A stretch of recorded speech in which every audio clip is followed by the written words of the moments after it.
masalahnya saya juga tidak bisa membawa seni rupa. Ya bawa seni lukis karena gampang dan saya bawa ke sana dan ada seniman mengatakan sama saya begini, kenapa saya nggak diajak? Saya bilang, kenapa kamu harus diajak? Ya saya akan jadi seniman internasional. Belum boleh dipikir kalau seniman internasional itu gimana? Apakah Anda sudah punya kira-kira ABCD ya? Saya rasa itu sederhana sekali kalau bicara ini. Orang nggak mau memikir berawal daripada kalau saya ingin menjadi seniman internasional saya harus apa dulu yang saya punya? Apakah saya punya? Kalau nggak punya saya persiapkan dulu. Kalau sudah saya punya saya bertanya apakah saya nggak bisa? Bukan dia menyalahkan kenapa saya nggak diajak dulu. Anda nggak bisa punya ABC. Ya sudah selesai buat saya. Dan memang kita juga mesti melihat bahwa problema ini sebetulnya kurang informasi. Ya. Jadi saya juga ingin mengatakan juga ada banyak problem yang saya hadapi sama tahun. Dan juga salah satunya yang masih saya hadapi sekarang adalah disiplin. Di mana saya bisa menjadi galeri internasional kalau saya nggak punya disiplin? Nah kalau saya disiplin, bagaimana bisa berjalan dengan baik? Kalau senimannya juga tidak disiplin, kalau kurator juga tidak disiplin. Contohnya saya kasih contoh selama 20 tahun. Ada satu masalah yang belum saya pecahkan sampai hari ini adalah katalog saya tidak pernah selesai 3 hari di muka. Tidak pernah selesai. Artinya kalau nggak kurator itu bisa terlambat, lupa kirim karya terlambat. Kalau sudah kirim karya terlambat, nggak ada datanya, nggak ada keterangan, nggak ada foto dan sebagainya. Saya rasa gini, kebiasaan saling menyalahi itu harus dipikir ulang.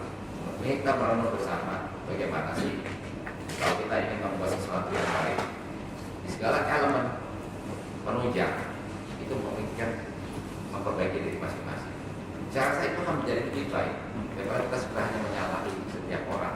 Itu pemikiran saya yang saya harapkan pada kesempatan ini juga kita bertemu banyak dari luar kota dan luar pulau. Kita juga bicara dengan Gus kemarin sebagai kurator di Jogja juga. Coba itu dia dibicarakan karena saya rasa itu menjadi suatu problematik yang harus dipecahkan bersama. Karena problema galeri itu nggak terlepas dari seniman. Dari problema seniman nggak terlepas dari galeri. Dan sebaliknya, saya juga tidak memungkiri bahwa banyak galeri itu bermasalah.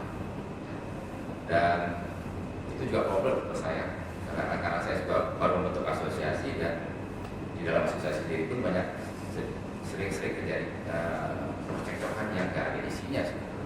Tetapi itu saya rasa kalau nggak dibenahi akan tambah sulit. Saya rasa butuhnya asosiasi-asosiasi ini adalah bukan untuk menghakimi orang lain, profesi lain, tapi bagaimana mencari benang merahnya untuk membuat satu hubungan kerja yang baik. Tentu dengan mulainya dari mengetahui dulu seluk-beluk dan problematiknya dan bagaimana memecahkan persoalan itu.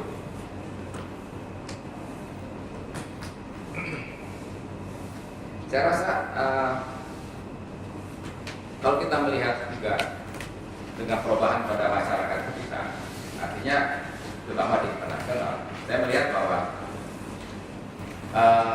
seperti kita ambil kota-kota besar di dunia seperti Los Angeles, New York atau Paris, di mana misalnya itu ada ratusan itu ribuan galeri, ada puluhan masjid. Nah itulah sebetulnya di mana masyarakat seperti mereka ini yang apa boleh buat pas mati mereka lebih mapan daripada dari dalam arti informasi. Ya mereka sudah punya kesadaran masing-masing akan posisi masing-masing peran ini, dan masyarakat juga pada umumnya punya apresiasi lebih baik gitu, karena mereka sering berinteraksi dengan institusi ini.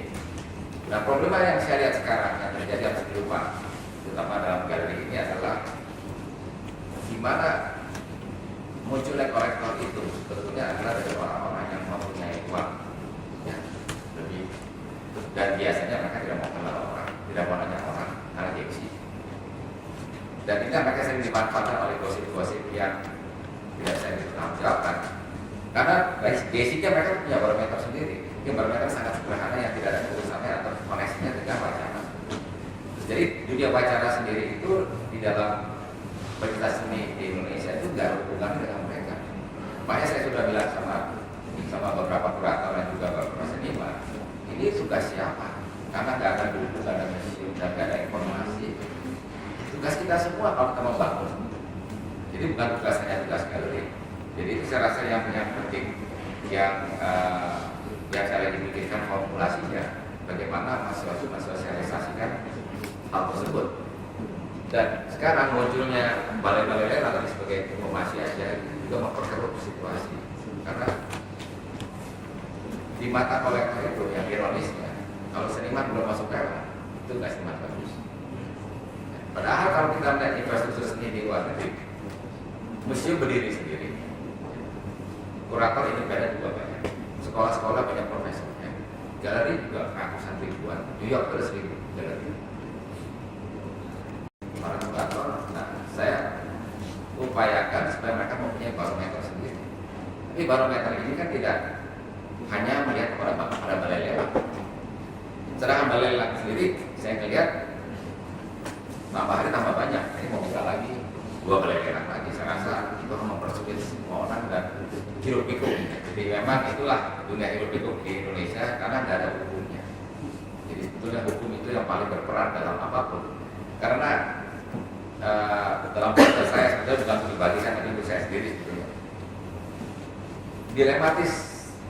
Kurator dengan galeri dan seniman itu adalah begitu mudahnya orang membuka galeri. Seperti saya belajar fotografi di luar negeri, untuk menjadi seorang fotografer itu saya mesti bekerja 2 tahun di bawah seorang senior fotografer.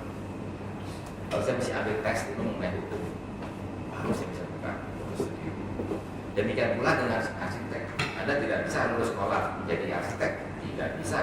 Ada hal melalui ada bukunya, saya masih ingat sekolah di Hawaii, setelah ini punya 2 biji. Itu baru Hawaii. Kalau Anda mau buka praktik di New York, Anda mesti tes lagi di New York. Karena hukum New York beda dengan Hawaii. Itu nggak mudah. Jadi Anda harus kerja di bawah arsitek terkenal. Mungkin sekian 5 tahun, 6 tahun Anda memahami persoalan, memahami aturan, baru Anda bisa praktek. Di sini gampang sekali. Dari sini pun orang menjadi kurator menjadi gampang sekali. Jadi apapun itu sebetulnya mesti ada aturan main yang harus dibentuk untuk dunia kita bersama. Masuk galeri sendiri. Saya rasa apa mereka harus melalui tes atau apa. Nah itu yang kita coba dengan asosiasi itu, di mana kita memberikan mereka barrier. Artinya galeri itu harus minimal para pemegang karya, harus 2 tahun dan sebagainya. Kita akan kita bentuk. Tapi itu sebetulnya untuk menyerap galeri-galeri juga yang tidak benar, karena akan menjadi masalah. Saya rasa di dunia kritik atau dunia kurator sendiri saya rasa juga perlu hal-hal tersebut. Saya melihat bahwa kalau bicara dengan seniman, selalu mereka menilai karya mereka dengan nilai uang. Artinya sebetulnya saya rasa itu tidak ada korelasinya. Maka sering saya katakan bahwa karya bagus tentu mahal, karya mahal tentu bagus. Kenapa? Karena kalau orang membeli sebuah karya, tentu dia senang. Tetapi kesenangan itu kan terbatas kepada wawasan dan pengetahuan dan pengalaman dia sendiri. Otomatis tidak sama dengan dunia wacana. Nah, apalagi kalau dunia wacana itu sangat dikucilkan atau mengusirkan diri, tidak mau berhubungan dengan masyarakat umum, ini menjadi sulit. Nah, saya rasa itu menjadi pekerjaan kita semua untuk bisa mendekatkan kita sendiri kepada umum dan publik. Saya rasa mungkin saya cukup sekian bicara karena saya rasa saya ingin mendapatkan input daripada tengah-tengah saya. Rasa sekian, terima kasih. Terima kasih Pak Yud. Teman-teman semua, di luar tadi ada kontroversi mengenai sifat lebih dari emosi, makanan dan juga lebih yang ada visi culture-nya itu, idealismenya itu. Tapi yang penting tadi sebenarnya pengalaman-pengalaman Pak Yud itu adalah mencoba membangun sinergi itu, saya kira masing-masing bisa membenahi ya ekspresi dengan peran musiknya masing-masing di komponen tadi itu, atau di medan sebetulnya ada kolektor, ada kurator, ada galeri. Dan inilah ternyata sampai sekarang sudah hampir beliau 20 tahun mengelola galeri, nyari sinergitas itu masih belum muncul, sehingga yang ada kadang-kadang selalu ada komunikasi dan bisa saling dalam tanda kutip dan bersedia. Tapi apapun saya kira forum ini juga bisa menjadi bagian untuk saling mengetahui dan juga menawarkan solusi, atau barangkali juga bisa menanggapi dari pernyataan atau pertanyaan dari forum ini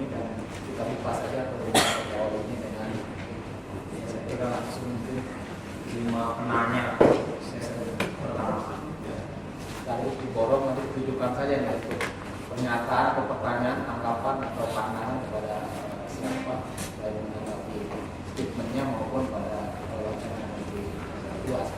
Silakan. Siapa yang ingin memulai? Ya, satu Mas ya, terus dua, ya.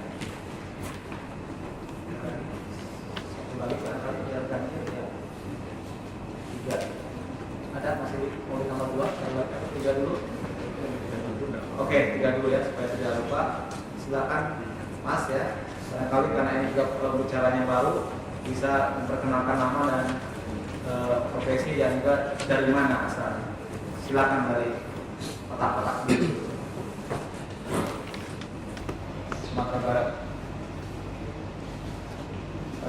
Menarik sekali tadi telah disampaikan dan dipaparkan panjang lebar mengenai fungsi dan peranan galeri. Jadi saya menangkap bahwa fungsi galeri itu ternyata sangat vital sekali di dalam proses perkembangan kesenian. Karena tadi sudah seperti Pak Agus Burhan mengatakan bahwa produksi kesenian itu memang banyak jalannya, termasuk sosial cultural, mediator, operator yang mediator, termasuk peranan galeri itu terhadap perkembangan seni rupa. Nah, ada kasus misalkan mungkin saya dari Sumatera Barat, saya melihat dari perkembangan seni rupa di Padang atau di Sumatera Barat. Memang kalau kita melihat dari potensi yang ada, itu Sumatera Barat itu sangat banyak seniman mempunyai talenta yang bagus-bagus, bahkan mungkin saya kira pengembangan seni rupanya juga nggak kalah dengan Jawa. Tentu saya belum lama di sana, tapi kemarin saya mengikuti beberapa diskusi. Ternyata di situ terjadi sebuah wacana bahwa Sumatera Barat itu memiliki orang-orang seniman yang hebat-hebat, tapi justru tidak memiliki galeri. Jadi dalam hal ini saya melihat bahwa peranan galeri itu ternyata memang dibutuhkan untuk meningkatkan kreativitas terhadap seniman sendiri. Yang bahkan kemarin seniman-seniman di Sumatera Barat itu begitu istilahnya agresifnya dan bahkan untuk mempercepat mendirikan sebuah galeri. Karena kita ketahui memang kita sedih sekali melihat bahwa Indonesia ternyata punya seniman yang hebat-hebat, tapi galerinya hanya sedikit aja, tidak banyak. Bahkan mungkin hanya tahu galeri nasional di Jakarta, di daerah-daerah pun itu sangat minim sekali. Jadi memang hal-hal inilah yang akhirnya mungkin menjadikan sebuah semangat bagaimana galeri ini memang diposisikan atau diporsikan atau diberi perhatian yang besar terhadap nanti perkembangan kesenipaan di daerah atau mungkin dimanapun berada. Nah, mengkorelasikan dengan apa yang ada disampaikan oleh beberapa makalah. Tadi Pak Agus Burhan menyampaikan bahwa di sini ada disampaikan bahwa seniman itu ada seniman rakyat, seniman naik, seniman maverick, integrated, profesional, dan banyak tadi yang disampaikan oleh Pak Agus Burhan. Tapi saya ingin dijelaskan apakah ini berada dalam galeri Indonesia. Jadi apakah seniman itu bisa, artinya galeri di Indonesia itu benar-benar mengakomodasi, benar-benar menempatkan pada seniman-seniman itu. Jadi secara khusus tadi belum dijelaskan oleh Bapak Burhan mengenai bagaimana kondisi galeri Indonesia itu terkait dengan penjelasan dari Pak Agus. Jadi untuk itu saya mohon penjelasan lebih detail sehingga kami sebagai orang yang nggak tahu tentang galeri lebih tahu gitu, tentang budaya pengelolaan di Indonesia dan sebagainya itu. Wassalamualaikum warahmatullahi wabarakatuh. Terima kasih. Dari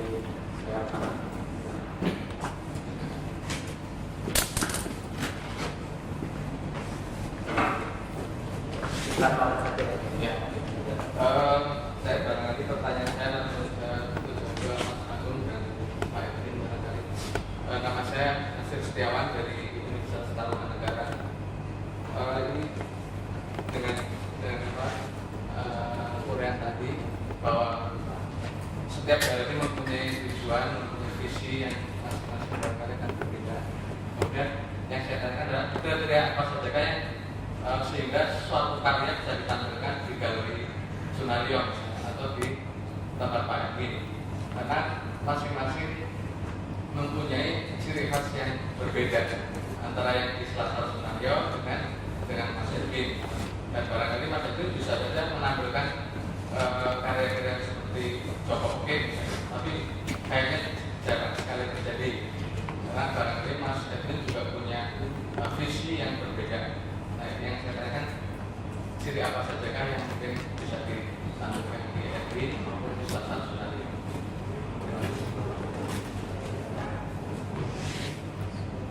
Ya, langsung Pak.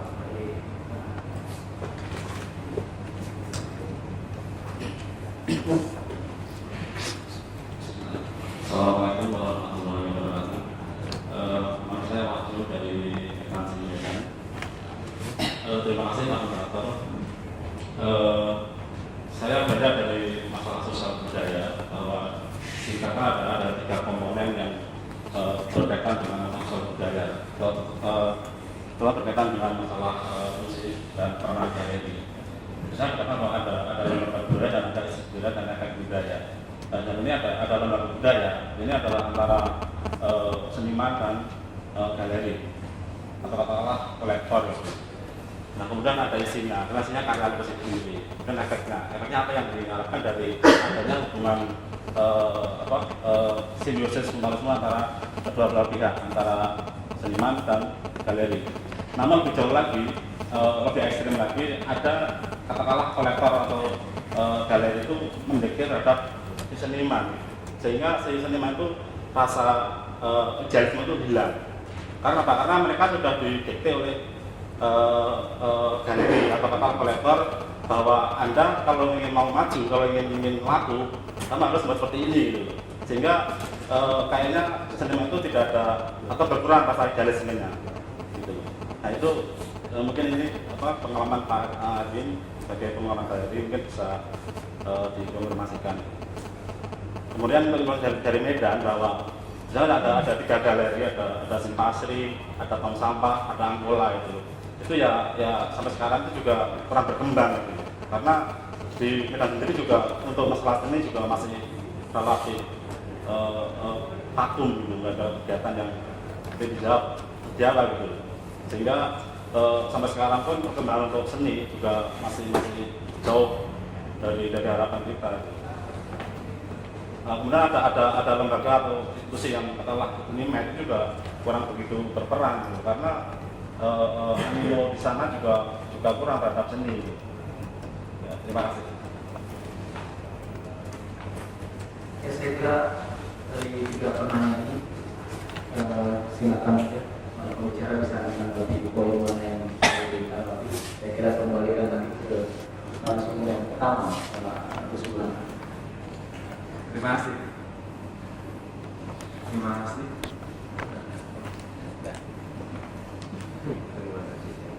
Kurang begitu jelas sebenarnya tadi pertanyaan dari Mas dari yang Pak yang dimaksudkan apakah seniman bisa diposisikan sebagaimana klasifikasi yang saya buat tadi? Iya betul.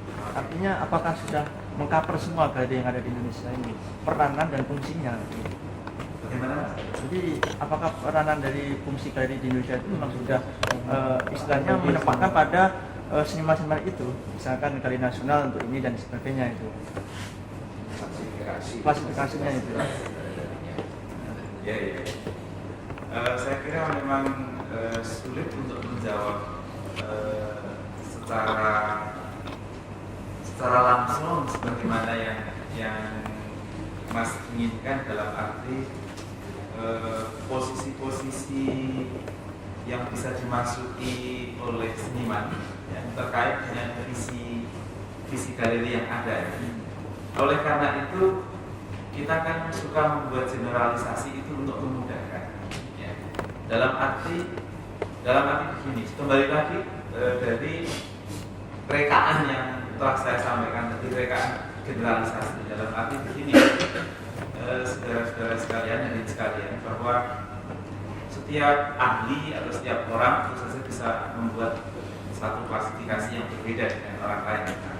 Maksud saya begini, bahwa dari apa yang saya kemukakan tadi, kita bisa melihat bahwa selain ada seniman-seniman yang masih berjuang memperjuangkan visi estetik yang baru, juga ada seniman-seniman yang sudah mulai bisa mengintegrasikan, bisa mengkaitkan ya, dengan visi estetik ataupun visi kebudayaan yang berkembang di masyarakat maupun yang dikembangkan oleh galeri.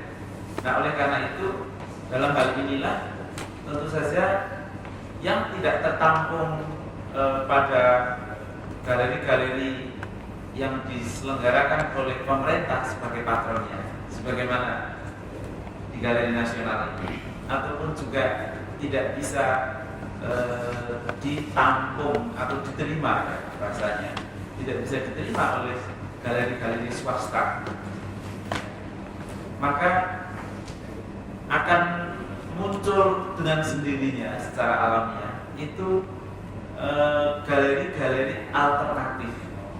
Ya, galeri-galeri alternatif ini menurut istilah saya saja, walaupun sebagaimana yang dikatakan Pak Edwin tadi, kalau dikaji betul, apakah benar galeri itu benar-benar memperjuangkan visi alternatif kan begitu. Tetapi sebagai satu terminologi untuk memudahkan kita berbicara kan memang seperti itu ya. Jadi seniman-seniman yang tidak tertampung di galeri yang dikelola atau didukung oleh pemerintah dan oleh swasta, maka akan secara alamiah mencari jalan dan diterima oleh galeri-galeri alternatif. Dengan demikian seniman-seniman inilah yang saya maksudkan sebagai seniman-seniman maverick, karena memang seniman maverick itu adalah seniman yang tidak mempunyai pendukung, dia bekerja sendiri. Bahkan di masa lalu kita bisa melihat perlawanan-perlawanan yang semacam ini kadang-kadang secara fisik memang menjadi satu pertentangan. Sebagai contoh yang sederhana saja di Indonesia, pada waktu gerakan seni rupa baru muncul, mereka itu kan dengan sendirinya seniman-seniman pemberontak pada visi-visi yang sudah mapan. Dengan sendirinya kita bisa katakan bahwa itu adalah seniman-seniman maverick. Ya, secara estetis mereka sulit untuk bisa diterima pada estetika yang berkembang. Dalam visi kebudayaan yang secara umum juga tidak bisa diterima. Nah, oleh karena itu mereka juga tidak mempunyai masyarakat pendukung. Kritis pun tidak mendukung galeri nasional, apalagi juga galeri-galeri swasta. Oleh karena itu mereka mengadakan alternatif pameran di lobi bioskop misalnya. Mereka membuat karya-karya di jalan, mereka membuat di ruang-ruang publik yang dalam hal ini suatu ketika mengkristal menjadi suatu galeri yang bersifat alternatif. Jadi itu merupakan satu proses dialektika. Nah, Anda bisa melihat sendiri pada masa seni kontemporer berkembang sekarang ini, antitesis itu kan sudah mulai diterima toh. Dalam arti seniman-seniman itu sudah mendapatkan posisi-posisi tertentu diterima di mana-mana, dan galeri alternatif ini juga seperti yang dikatakan Pak Edwin tadi secara seloroh. Apakah benar dia itu alternatif terus dalam tanda petik? Ya. Dia kan juga mengembangkan diri sebagai penjaga estetika yang tadinya alternatif itu juga semakin berkembang, karena ini antitesis ini sudah diterima menjadi tesis yang besar. Sebagai contoh, saya ingin membuat ilustrasi begini. Pada awal tahun 90-an, Dadang Kristanto, ya, seniman kita yang di Australia itu juga mendapat nama yang baik. Itu dia selalu mengatakan di mana-mana, seharusnya galeri-galeri ataupun lembaga-lembaga pemerintah itu kalau mengundang saya ataupun kalau saya itu melakukan performa di sana, itu seharusnya penonton-penonton itu ditarik karcis. untuk bisa membayar. Nah, karena apa? Karena performan itu memang tidak ada kontraprestasinya. Di lain pihak dia juga membuat karya-karya instalasi yang tidak bisa dijual. Tetapi pada masa itu, ketika seni yang demikian itu masih merupakan terusan, ya, terusan gerakan seni rupa baru yang tumbuh kemarinnya. Ya kan? Tetapi sekarang kan kesenian semacam itu mulai bisa diterima. Terakotanya Dadang Kristanto ataupun batu-batu batanya Dadang Kristanto itu pun sudah dikoleksi pula oleh Dr. Holcim untuk dipasang di museum pribadinya. Karya instalasinya James Supangkat itu juga sudah dikoleksi di Museum Nasional Singapura. Ya. Dengan demikian ini dalam proses sejarah, dalam proses dialektika itu lama-lama menjadi satu sintesis yang suatu ketika saya ramalkan menjadi satu tesis yang besar. Nah, oleh karena itu pada proses inilah seni lukis abstrak tadi mulai tersingkir juga. Nah, di lain pihak